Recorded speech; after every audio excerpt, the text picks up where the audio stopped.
साथ बिजॉन मिश्रा भी हैं। सर, ये आज की जो बढ़ोतरी है, मात्र सरकार कह रही है कि सिर्फ 3 से 3.5 रुपए बढ़ाया, बाकी देशों ने तो 90% बढ़ा दिए। 100% से भी ज्यादा है। नहीं, 89 point something is the biggest one. हाँ सर, ये बाकी देशों ने बढ़ाए, भारत ने तो फिर भी बहुत कम, बहुत रियायत की अपनी जनता पर।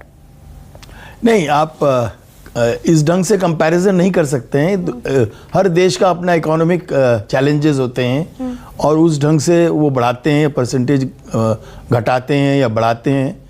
मेरा केवल एक ही सवाल है, हर एक से यही हम पूछते हैं कि जो आप लोग अभी डिबेट कर रहे हैं और जो लोगों तक पहुंच रहा है इस चर्चा में, ये पहले से क्यों नहीं कहा जाता है हम लोग को?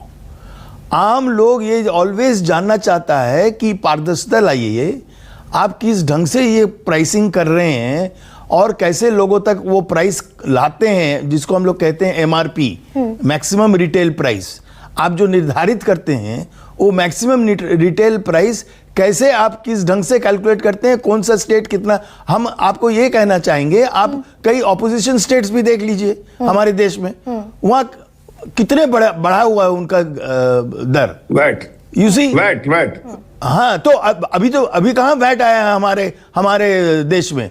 पेट्रोलियम प्रोडक्ट्स में वैट तो नहीं आया है, लेकिन उन लोग लोकल टैक्सेस जो है हर स्टेट में वो लोग घटा सकते हैं। एटलीस्ट यदि ऑपोजिशन स्टेट्स कुछ एक अच्छा एग्जांपल सेट करने शुरू कर दें तो नेचुरली। आप ये कह रहे हैं कि 22 राज्यों में जिस पार्टी की सरकार है और 3-4 राज्यों में बामुश्किल जिन पार्टियों की सरकारें हैं, वो एग्जाम्पल सेट करें या सरकार पहले एग्जाम्पल? नहीं, पहले ये सरकार नहीं कर रहे हैं। हाँ। और हम लोग सब सोच रहे हैं कि सरकार को करना चाहिए लेकिन नहीं कर रहे हैं, तो ये तो एक अपॉर्चुनिटी है ना।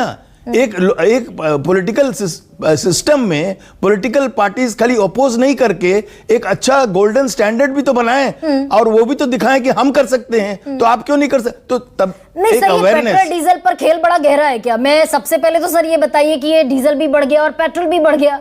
सरकार कह रही है कि कारपूल कर लीजिए, अब कारपूल कीजिए और मेट्रो से चलिए, पर पब्लिक ट्रांसपोर्ट तो पेट्रोल डीजल बढ़ेगा तो पब्लिक ट्रांसपोर्ट तो महंगा होता दिखेगा ना।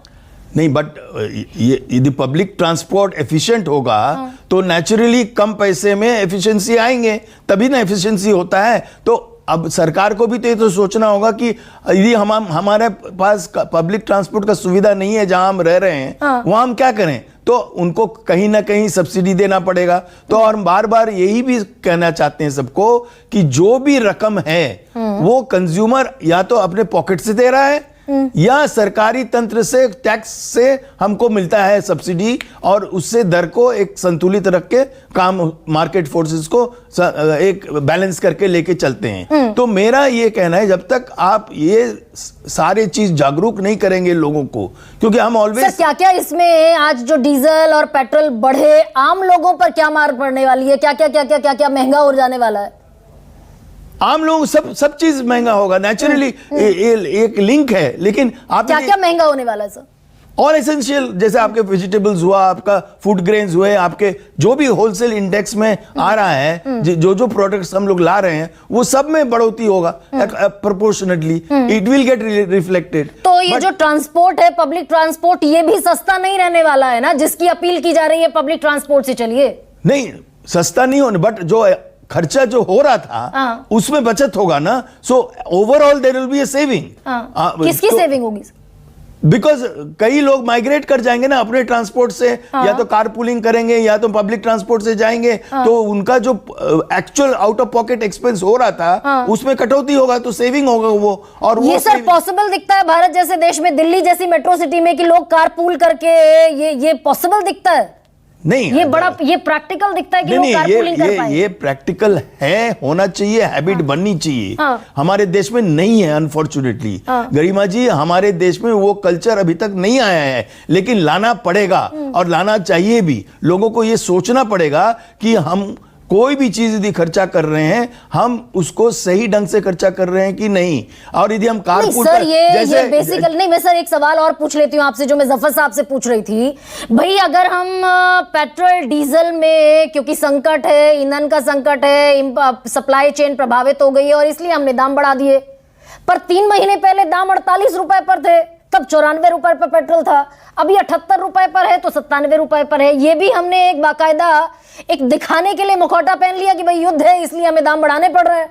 नहीं नहीं नहीं, ऐसा नहीं हो सकता है, क्योंकि जितने अर्थशास्त्र, जितने इकोनॉमिस्ट है, ऑपोजिशन में भी इकोनॉमिस्ट बैठे हुए हैं, देश भर में इकोनॉमिस्ट बैठे हुए हैं, वो लोग हर समय मॉनिटर कर रहे हैं कि किस ढंग से दर बढ़ रहा है, क्या परसेंटेज में बढ़ रहा है, क्यों बढ़ रहा है, क्या क्या इनपुट्स कॉस्ट जो बढ़ा है। तो ये ऐसा नहीं होता है कि आप जो मर्जी आप बढ़ा दो। तो बट हम इसलिए बार बार कह रहे हैं कि इसमें पारदर्शिता होना चाहिए, आम जनता तक आना चाहिए इस बात को लेकर, क्योंकि अभी तक इस पे कोई चर्चा हुआ नहीं है।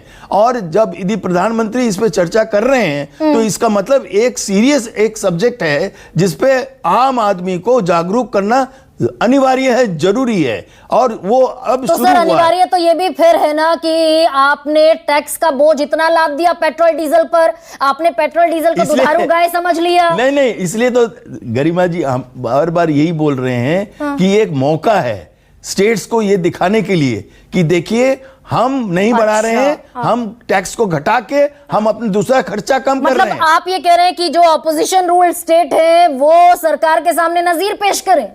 सरकार के सामने नहीं, पब्लिक के सामने, पब्लिक को जागरूक करें कि सुप्रिया